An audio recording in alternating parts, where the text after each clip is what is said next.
Hello everyone, so we got extra news for today's video. Miss Dangerous to tweet out the email I just received from Ledger. So let's read what happened here. We regret to inform you that you're part of the approximately 272,000 customers whose details personal information was accessed by the unauthorized third party. Specifically, your name and surname and your postal address were exposed. Look at the information that got leaked, guys. A lot of people is going through the situation right here. This data breach is not linked to our hardware wallet's security, and your cryptocurrency funds are safe. Due to our detailed security measures, attackers cannot steal your sensitive information like your recovery phrase and private keys. You're the only one in control and able to access this information.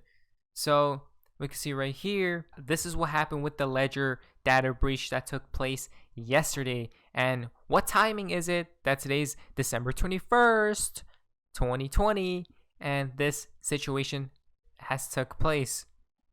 So guys, be careful. But what my plan is, I think what I'll do is I'll get another wallet, a cold storage wallet, or some type of wallet, and then diversify my funds throughout different wallets. I think that's my plan going on in. Ripple Panda XRP has tweeted out cryptocurrencies is on Singapore mainstream media. Should you shift your hard-earned cash into digital currencies? News last Wednesday that One River Asset Management has set up a fund company that will have about $1 billion in Bitcoin and fellow digital coin Ether by early next year, suggests that institutional investors are starting to take cryptocurrencies more seriously. Before you race to open a digital wallet, look back to what happened to Bitcoin the last time it approached these levels. A surge of 1,000% in 2017 took its value to $19,000. A year later, it had dropped to less than $3,500. Hedge fund managers can afford to dabble in crypto. The language Mr. Peters used to describe the trade is the stuff of macro hedge fund shop talk, such as the convexity of volatile traders that soar in relation to other indicators like interest rates. Even as payments company like PayPal or Square strive to bring Bitcoin trading to the masses, very few merchants directly touch the stuff.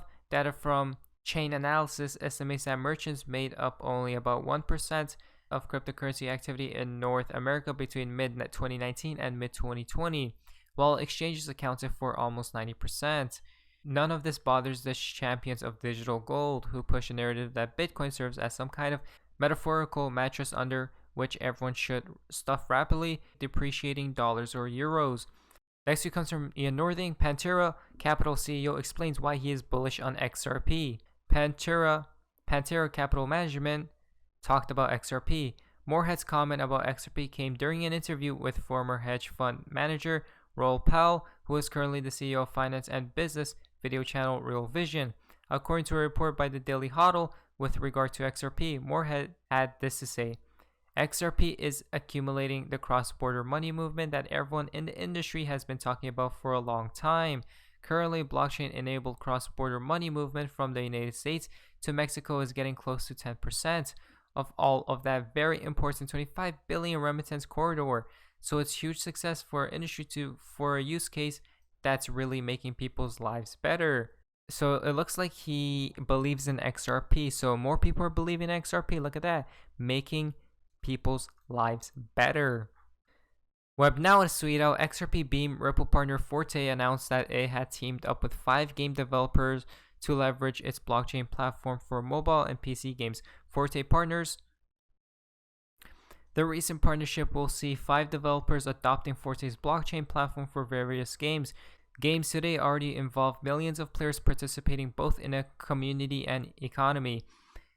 Blockchain technology allows developers to safely and securely provide players a way to own in-game assets, trade with each other, and even earn income through playing with each other. The technology offers ways to address many economic issues found in the games industry today by unlocking more equitable and sustainable business models. What's in it for Ripple? The Ripple company was somewhat surprised last year when it found that the company led by Brad Garlinghouse would deal with Forte. Ripple is usually focused on banking partnerships. Nevertheless, the two announced the $100 million fund to invest in game developers. While Forte representatives said that it couldn't speak on behalf of Ripple, they admitted that the latter is confident about the future of blockchain in the gaming industry. Ripple is a close and valued partner of ours. While we operate separately and can't speak directly for them, we both believe in a future for games that is open and interoperable. That's why we are leveraging open source protocols like Interledger, which seamlessly facilitates cross-chain transactions in our platform. This directly benefits the developers by letting them focus on creating great experiences instead of worrying about a particular technology or the need to become an expert in blockchain. There we go, guys. Ripple, the aim for all the money. XRP Crypto Wolf tweeted out, Elon Musk inquired about converting large transactions of Tesla Inc.'s balance sheet into Bitcoin in a Twitter exchange with Michael Saylor. So let's check this video out from why Bitcoin may have 1 billion users in the next few years. 10x adoption, that we've seen so many numbers thrown around. We had the CIO of Guggenheim, Scott Minerd, on Fed Day telling us that he thinks fundamentally Bitcoin should be about 400,000. Our guest the next day said, it should be at 1 million. I mean, the numbers keep on going. But who's driving this at the moment? Is it institutional buyers that are driving the crescendo in prices? Is it retail? What are you seeing?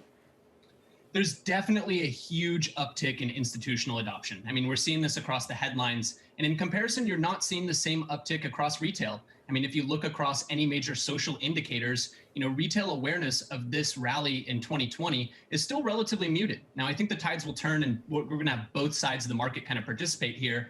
But really, I mean, we have to think about some of the developments here. With PayPal rolling out buy and sell capabilities to some 380 million users around the world, with giants like Facebook leaning in and every major financial institution now embracing crypto, I mean, it's hard to see how we don't go from 100 million users currently to 1 billion over the next few years. Oh, that's a call right there. But you talk about all these institutions, other large companies getting into this space. Has regulation caught up with that?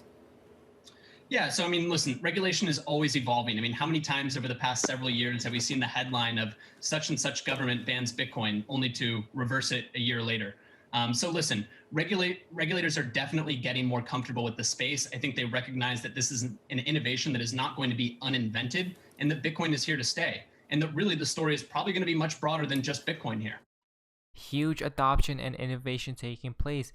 We have seen this tweet as well from before. Again, from XRP Crypto Wolf, the third largest ever funding deal in the crypto or blockchain vertical is Ripple Series C. Ripple raised $200 million in Series C at the beginning of 2020. This deal was the 8th largest of all time. 2020 was a historic year for many reasons. Venture funding deals in the crypto industry were no different. Bakkt took first place with its $300 million Series B round. Funds came from M12. We can see all of that. Up next is Ripple. It raised $200 million in Series C, and look at this, guys. We could see Ripple is right there. Ripple, guys, huge. What do we see there? Again, huge adoption and innovation is happening right in front of our eyes, but who really knows what will take place at the end of the day. But anyways, guys, hopefully you guys did enjoy today's video. If you guys did, please leave a like, subscribe if you guys already. I'll see you guys in the next video. Hopefully you guys are having an amazing day, and guys, see ya. This is the beginning of the greatest economic cycle this country has had since World War II. And I knew the things that Donald would do, and he hasn't even got started. But this is the eye of the motherfucking storm, the perfect storm. It ain't never going to get any better. Never. This is perfect for the QLA model. If I could have written a prescription or a formula, I couldn't have written it any better. Low interest rates, money's free, you stupid.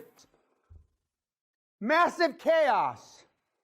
And Donald's gonna rip the mother economy apart. And he's gonna for practice in a good way. This is it. It ain't never gonna get anything better. This is like a multiple orgasm the rest of your life, you fucking slags that are in the audience. This is it. Sometimes I don't want to hear what Dan has to tell me. But as I wrote in one of my blogs, the old man, he's always right. Because he's telling you what you don't want to hear about yourself, but what you know is true. And that is, you're not stepping yourself up. You're not stepping your game up. And you get caught up in fear. As Dan says, false expectations appearing real.